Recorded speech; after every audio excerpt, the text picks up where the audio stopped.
It's International Business, Chapter 1, Introduction to International Trade and Business with Globalization.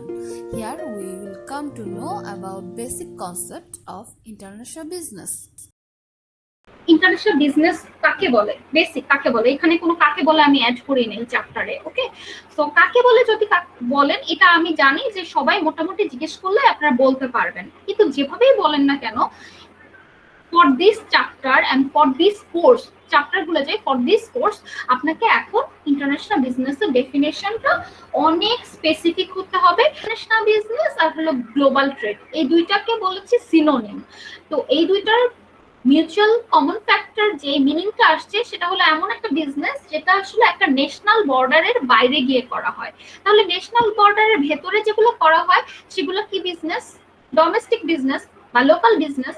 তো আমরা তো আসলে ডোমেস্টিক বিজনেস বা লোকাল বিজনেসের কথা আমরা পড়বো না। এই কোর্সটাতে আমরা পড়বো হলো আমরা যদি নিজেদের দেশের বাইরে গিয়ে কোনো বিজনেস করি, সেই বিজনেসটা কিভাবে হবে এবং সেই বিজনেসটার সাথে কি ধরনের রুলস রেগুলেশন এবং এখনকার ট্রেন্ডিং কি জিনিস চলছে সেই জিনিসটা বোঝার চেষ্টা করব। তাহলে আমাকে যদি আপনি ইন্টারন্যাশনাল বিজনেস বা গ্লোবাল ট্রেডের ডেফিনেশন জানতে চান, তখন আমি যদি বলি, এটাকে ইংলিশে যদি প্রথমে বলি, ব্যাপারটা এরকম দাঁড়ায়, when one country is doing business beyond the national border বা across the national border, it is called international business। অথবা বাংলায় যদি আপনি বোঝার জন্য বলেন, কোন কান্ট্রি যদি দেশের বাইরে গিয়ে ব্যবসা করে তখন সেটাকে বলা হচ্ছে হলো ইন্টারন্যাশনাল বিজনেস। আচ্ছা, তো এখন আমরা যেটার ব্যাপারে আসছি, basic concept of international business, এই চ্যাপ্টারটাই আজকে আমি পড়াবো। তো এই চ্যাপ্টারটা যদি পড়াই, মানে এই টপিকটা পড়াবো, এই টপিকটার যে পয়েন্টগুলো আমরা দেখবো শিখবো সেটা হলো exporting, importing, balance of trade, balance of payment. আমি এক্সপোর্ট আর ইম্পোর্ট যখন করবো তখন আমি দুইটা কান্ট্রিকে আইডেন্টিফাই করে নেব। একটা কান্ট্রি হলো ডোমেস্টিক কান্ট্রি, আরেকটা কান্ট্রি হলো ফরেন কান্ট্রি।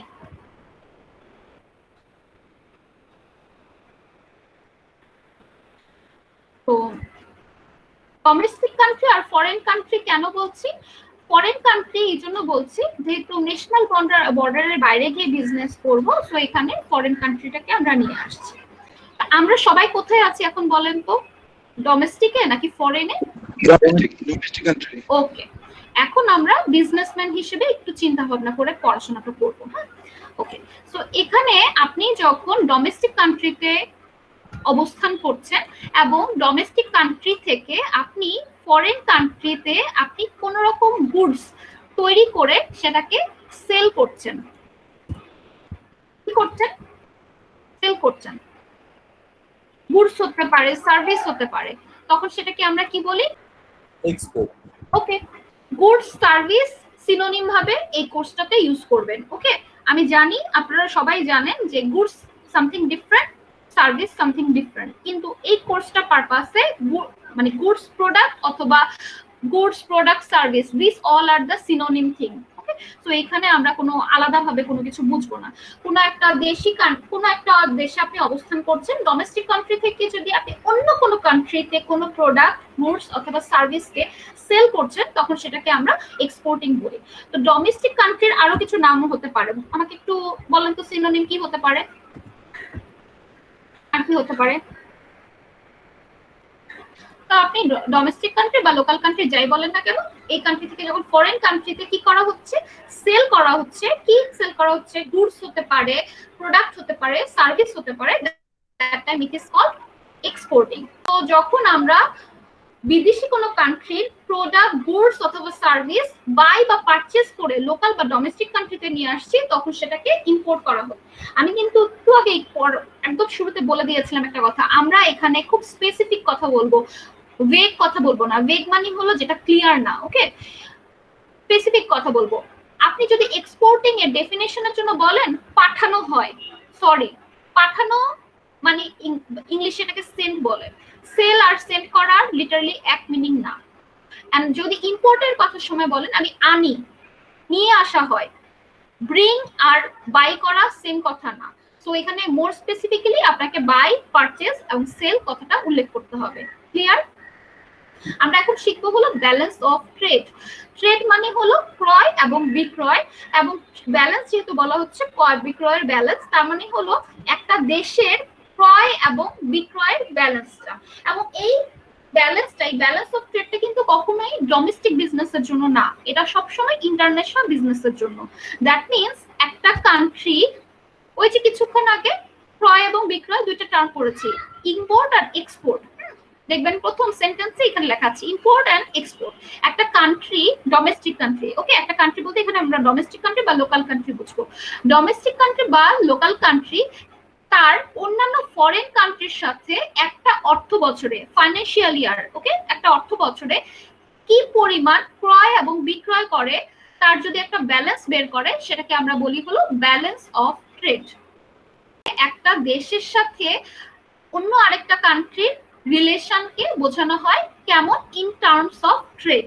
এটা একটা কান্ট্রির সাথেও হতে পারে রিলেশন, ওভারঅল আমার বাংলাদেশের সাথে ওভারঅল পৃথিবীর অন্যান্য দেশগুলোর কি অবস্থা সেটাও দেখানো যেতে পারে। শুধু ইন্ডিয়ার সাথেও আমি দেখাতে পারি, চায়নার সাথেও দেখাতে পারি, আবার আমি ওভারঅল আমি যেসব কান্ট্রির সাথে ট্রেড করি, এক্সপোর্ট ইম্পোর্ট করে, তাদের ব্যালেন্সও দেখাতে পারি। এখন যদি বলি এই ব্যালেন্স অফ ট্রেডটা কে তৈরি করে, এক্সপোর্টার বা ইম্পোর্টার তৈরি করে, আপনি বা আমি, যে আপনি বা আমি হয়তো ইম্পোর্টার বা এক্সপোর্টার রোল পালন করছি, আমরা তৈরি করি না, এটা তৈরি করে হলো গভর্নমেন্ট।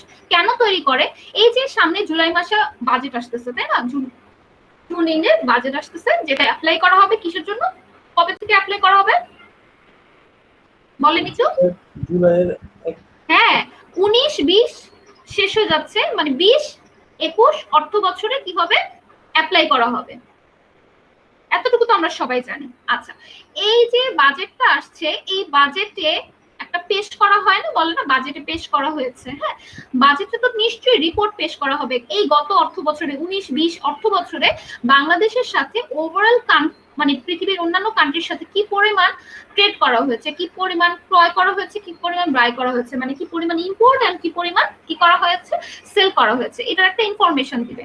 তো এইটা যদি আমি একটা ব্যালেন্স অফ ট্রেড পরিমাণটা জানাই, তাহলে মানে ইনফরমেশনটা কমপ্লিট হয়। এত টাকার কেনা বেচা হয়েছে এটা না বলে আমি যদি বলি যে কত টাকার ব্যালেন্স অফ ট্রেড আছে, এটা বললে মোর ভালো রেজাল্ট শো করে।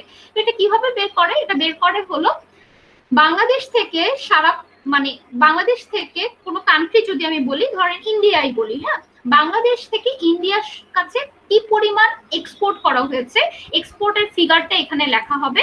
এই যে ভিজিবল এক্সপোর্টের জায়গায় ধরেন বাংলাদেশ থেকে ইন্ডিয়াতে $10,000 কিছু কেনাবেচা করা, মানে কেনাবেচা না, সরি, সেল করা হয়েছে। এক্সপোর্ট মানে তো সেল করা হয়েছে, এবং ইন্ডিয়া থেকে কিনে আনা হয়েছে 8,000। তাহলে 10,000 মাইনাস 8,000 কত হলো বলেন? 2000 এই যে 2,000। তো 10,000 মাইনাস যদি আমি 8,000 বলি, আপনার চলে আসছে হলো 2,000। তাহলে এটা কি বোঝাতে হবে, বাংলাদেশের সাথে ইন্ডিয়ার ব্যালেন্স অফ ট্রেডের অবস্থানটা কি, 2,000 টাকা। আচ্ছা, এই 2,000 টাকাটা আসলে ভালো দেখাচ্ছে নাকি খারাপ দেখাচ্ছে, মানে অবস্থান, বাংলাদেশের অবস্থান ভালো দেখাচ্ছে নাকি খারাপ দেখাচ্ছে, সেটাও কিন্তু বোঝার ভালো বিষয়। দেখাচ্ছে। ওকে, এটা দেখি আমরা। হ্যাঁ, এমনও তো হতে পারতো উল্টা, আমরা ইন্ডিয়ার কাছে এক্সপোর্ট করেছি 8K, ইন্ডিয়ার কাছ থেকে কিনেছি 10K, হতে পারতো না? হতে তো পারতো। তাহলে আমাদের অ্যান্সারটা কত হতো, -2K, তাই না? আচ্ছা, তো কোনটা আমাদের জন্য ভালো হয়? এই যে একজন আমাকে অ্যান্সার দিয়ে দিয়েছেন, সবার মনে কিছু না কিছু অ্যান্সার থাকতেই পারে। ওকে, তো এখানে একটু দেখি, আমাদের নিচে ব্যালেন্স অফ ট্রেডকে আমরা দুইটা ভাগে ভাগ করেছি। ওকে, দুইটা নাম দেখা যাচ্ছে, সারপ্লাস আর ডেফিসিট। সারপ্লাস ডেফিসিট এই দুইটা ওয়ার্ড আপনি মাইক্রো ইকোনমিক্সের 3rd সেমিস্টারে পড়ে এসেছেন। সারপ্লাস মানে হলো আধিক্য, ডেফিসিট মানে হলো ঘাটতি। হ্যাঁ, আচ্ছা, যদি সবসময় মনে রাখবেন, যদি আমাদের রেজাল্টটা, ব্যালেন্স অফ ট্রেডের রেজাল্টটা পজিটিভ হয়, দেখেন উপরে যেটা 2K আমরা প্রথম বের করেছি, ইটস কি পজিটিভ। যদি পজিটিভ হয় তাহলে সবসময় এটা সারপ্লাস হবে, যদি নেগেটিভ হয় তাহলে সবসময় এটা ডেফিসিট হবে। দ্যাট মিনস সারপ্লাস মিনি হলো, হ্যাঁ, বাংলাদেশ বেশি সেল করছে, তাই না? বেশি সেল করছে ইম্পোর্টের তুলনায়, আর ডেফিসিট মানে হলো সেল করার বদলে বেশি বাই করছে। এখন আপনি আমাকে বলেন আয় ব্যয়ের হিসাবটা যদি আমরা আনি, আপনার আয় থেকে ব্যয় যদি বেশি হয় তাহলে কি এটা দেশের জন্য কখনো ভালো? No ma'am. তাহলে সারপ্লাস কেমন হবে, গ্রিন সাইন নাকি রেড সাইন? Green sign. কেন? এখানে কি বেশি, সারপ্লাসের সময় কি বেশি, এক্সপোর্ট বেশি নাকি ইম্পোর্ট বেশি? এক্সপোর্ট বেশি। এক্সপোর্ট বেশি। এটা আমরা একটু বড় হয় এভাবে সাইন দিই, দেখেন তো তাহলে এটা আপনাদের বুঝতে সুবিধা হয় কিনা। Yes ma'am, export increase. হ্যাঁ, ইম্পোর্ট থেকে এক্সপোর্টটা বেশি। আচ্ছা, তাহলে এখানে আমি আর তাহলে ডেফিসিট তাহলে কি কালার হবে, কি কালার হবে? Red colour. রেড কালার হবে। কারণ কি, তখন দেখা যাচ্ছে উল্টাটা। আমি সাইনটা জাস্ট চেঞ্জ করে দিই, সাইনটা চেঞ্জ করে দিলেই হয়ে গেল। আপনি ইম্পোর্টও আগে লিখতে পারেন, কোনো সমস্যা নেই। এখন আমাকে বলেন ব্যালেন্স অফ ট্রেডটা বুঝেছেন কিনা। ইয়েস জি ম্যাম। এটা সবসময় মনে রাখতে হবে কিন্তু, এক্সপোর্ট মানে সেল, এক্সপোর্ট মানে আয়, ইম্পোর্ট মানে বাই, ইম্পোর্ট মানে হলো ব্যয়। হ্যাঁ, এক্সপোর্টে সবসময় ইনফ্লো হয়, ক্যাশ ইনফ্লো হয়, মানে দেশের ভিতরে ক্যাশ ঢুকে, আর ইম্পোর্টে সবসময় ক্যাশ আউটফ্লো হয়, দেশ থেকে টাকা চলে যায়, যেহেতু আমি কিনে আনছি। ওকে, আচ্ছা, তাহলে আমরা ওভারঅল এক লাইনে যদি শেষ করি, সেটাকে বলতে হয় ব্যালেন্স অফ ট্রেড হলো আমাদের একটা দেশের সাথে ফরেন কান্ট্রির সাথে এক্সপোর্ট এবং ইম্পোর্টের যে ব্যালেন্স, মানে এক্সপোর্ট মাইনাস ইম্পোর্ট, সেটাকেই আমরা বলি হলো ব্যালেন্স অফ ট্রেড।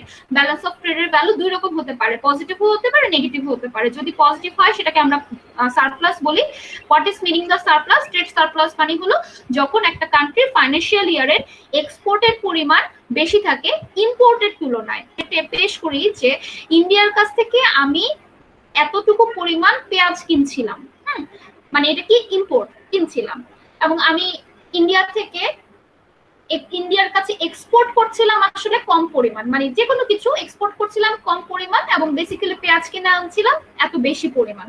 তো দেখা গেল আমাদের ইন্ডিয়ার সাথে, জাস্ট একটা অ্যাজাম্পশন বলছি, হ্যাঁ, ধরে নেন আমাদের ইন্ডিয়ার সাথে সিচুয়েশনটা হয়ে গেছে যে ডেফিসিট বাজেটের অবস্থাটা হয়ে গেছে, মানে আমরা বেশি পেঁয়াজ কিনে আনতেছিলাম বেশি দাম দিয়ে, এবং সেই তুলনায় আমরা যা দেশ থেকে এক্সপোর্ট করছিলাম তা খুবই কম। এখন পরবর্তীতে এটা বাজেটে পেশ করার পরে বাংলাদেশ সরকার এটা দেখবে বাজেটে, এটা তো অবশ্যই এফবিসিসিআই যারা আছেন, ট্রেড অথরিটি যারা আছেন, এরাই তো ইনফরমেশনটা পেশ করবে, তাই না?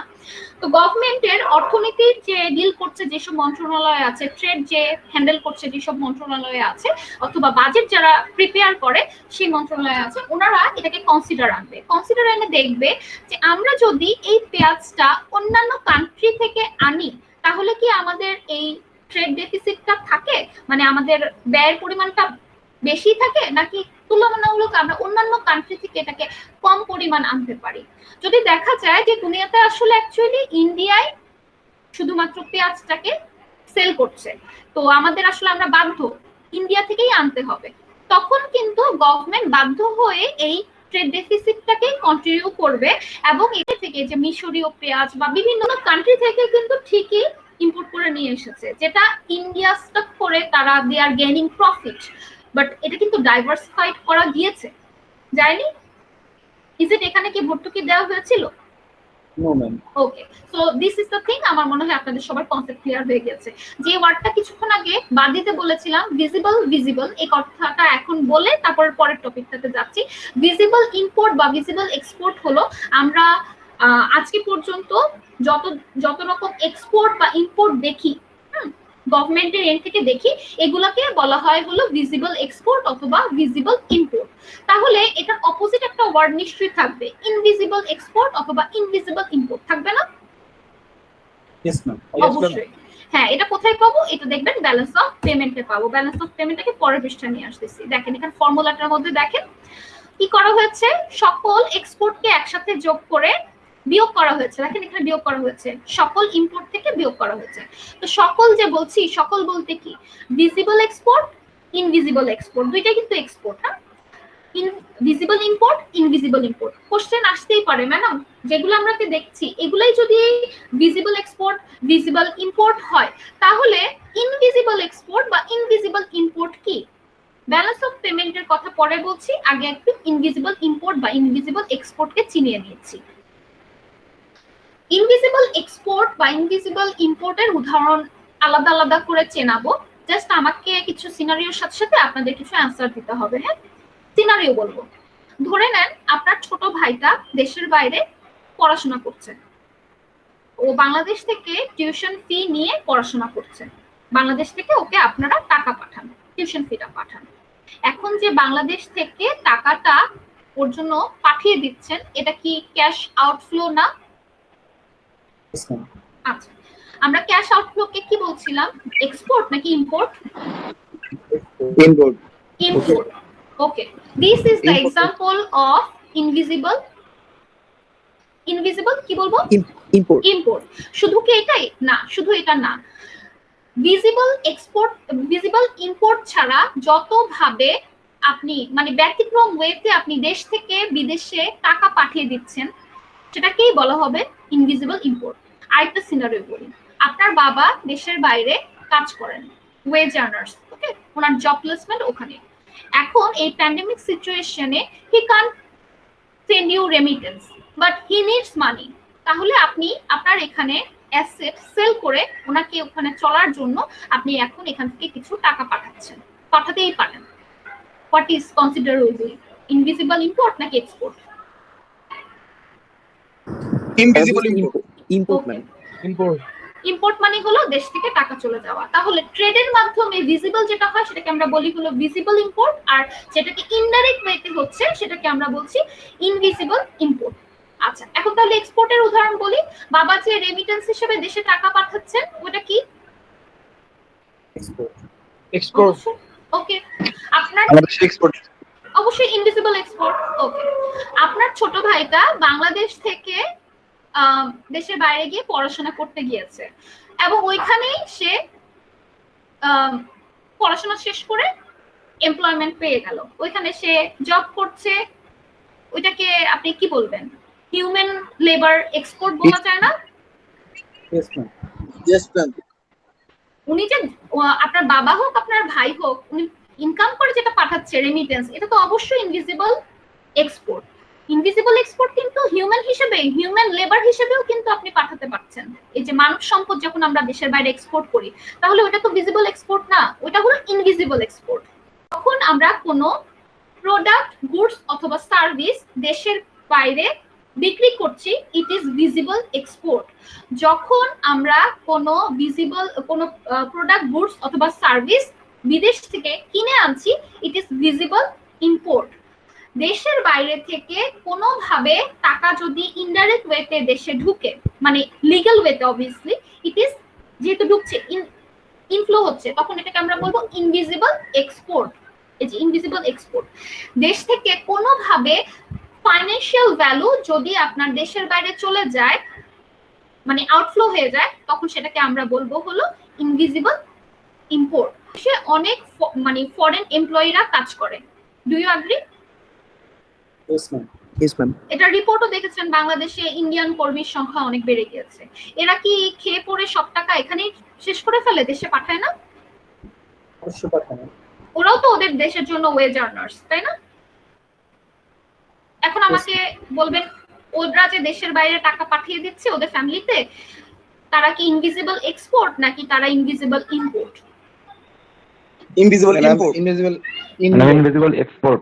Export, ma'am. Invisible export. একটু একটু একটু চিন্তা করে দেখেন, Import মানে- দেশের বাইরে যখন টাকা আমাদের চলে দেশে যায়, outflow, import import outflow is import. import G ma'am হ্যাঁ, ক্যাশ যখন চলে যাবে ইটস ইম্পোর্ট। ক্যাশ যখন আসবে, ইনফ্লো হবে, that is it's export. In আর ইন মানে ইম্পোর্ট আর ইন হওয়াকে এক করে ফেলবেন না, ঠিক আছে? একটু মানে ব্রেনটাকে একটু কাজে লাগে, তারপর ডিসিশনটা মেক করবেন। আচ্ছা, কার যদি প্রশ্ন ছিল বলেন। জি ম্যাম, আমার ম্যাম আমরা যখন দেশের বাইরে কোনো টুরিস্ট প্লেসে ম্যাম ঘুরতে যাই, তখন সেখানে যে ম্যাম যখন মানি এক্সপেন্স করি, সেটা কি ম্যাম ইনভিজুয়াল ইম্পোর্ট হবে? অবশ্যই।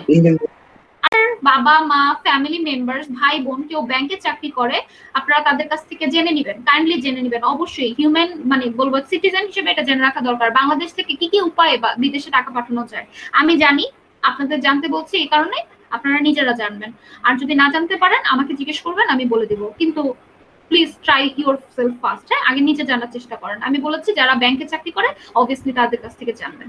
আচ্ছা, তো বাংলাদেশ থেকে টাকা পাঠানোর জন্য খুব মানে হাতে গোনা ফিউ উপায় আছে। ফিউ মানে কিন্তু একদম হাতে গোনা 2 থেকে 3টা উপায়। ব্যালেন্স অফ পেমেন্ট মানে হলো বাংলাদেশের গভর্নমেন্টের সাথে দুনিয়ার অন্যান্য কান্ট্রির সাথে কি পরিমাণ ক্যাশ ট্রানজাকশন হয়েছে। ওকে, এটা হলো অর্থ বছরে। একটা অর্থ বছরে বাংলাদেশের সাথে একটা অন্য একটা কান্ট্রির কি পরিমাণ অর্থ ট্রানজাকশন হয়েছে। তো যদি ধরে নেই ইন্ডিয়ার কথাই বলি, যদি ধরে নেই ইন্ডিয়ার সাথে বাংলাদেশ থেকে এক্সপোর্ট হয়েছে গত অর্থ বছরে 20K, ওকে, এবং বাংলাদেশ ইম্পোর্টের রিলেশন হয়েছে হলো 15K। বলেন তাহলে অ্যানসার কত হবে? অ্যানসার কত হবে? 5K। আর যদি আমরা উল্টাটা ধরি, উল্টা মানে 15K এক্সপোর্ট হয়েছে আর 20K ইম্পোর্ট হয়েছে, তাহলে -5K। ওকে, তাহলে তো এটা রেজাল্ট দুই রকম আসছে, তাই না? Plus minus. একটু আগে যেটাকে আমরা ডেফিসিট আর সারপ্লাস বলছিলাম, এখন ওই ডেফিসিট আর সারপ্লাসটার নামটা এখানে চেঞ্জ হয়ে গেছে। দেখেন এখানে বলেছে ফেভারেবল, এখানে বলেছে আনফেভারেবল। তাহলে পজিটিভটাকে আমরা কি বলবো? ফেভারেবল বলবো, আর যেটা নেগেটিভ সেটাকে আমরা কি বলবো? আনফেভারেবল। এখন আপনি আমাকে বলেন যে ফেভারেবল এ কোনটা হয়, এক্সপোর্ট বেশি নাকি ইম্পোর্ট বেশি? ফেভারেবলে ইম্পোর্ট বেশি। ম্যাম এক্সপোর্ট মনে হয় বেশি। হ্যাঁ, এক্সপোর্ট বেশি, মানে দেশের ভেতরে টাকা এসেছে বেশি, মানে ব্যালেন্স অফ পেমেন্ট টাকা তো, তাই না? দেশের ভেতরে টাকা এসেছে বেশি, গিয়েছে কম। ইয়েস। আর যদি আনফেভারেবল বলি তাহলে কি হয়? ইম্পোর্টটা বেশি হবে। ইম্পোর্টটা বেশি, তার মানে হলো দেশ থেকে টাকা চলে গেছে, বাইরে চলে গিয়েছে বেশি, এসেছে কম। এখন আপনি আমাকে বলেন যে এখন যদি বাংলাদেশ সরকার যখন ওনাদের কাছে বাজেট পে করা হলো, যদি ফেভারেবল হয়, গভর্নমেন্ট এটাকে কিভাবে দেখবে?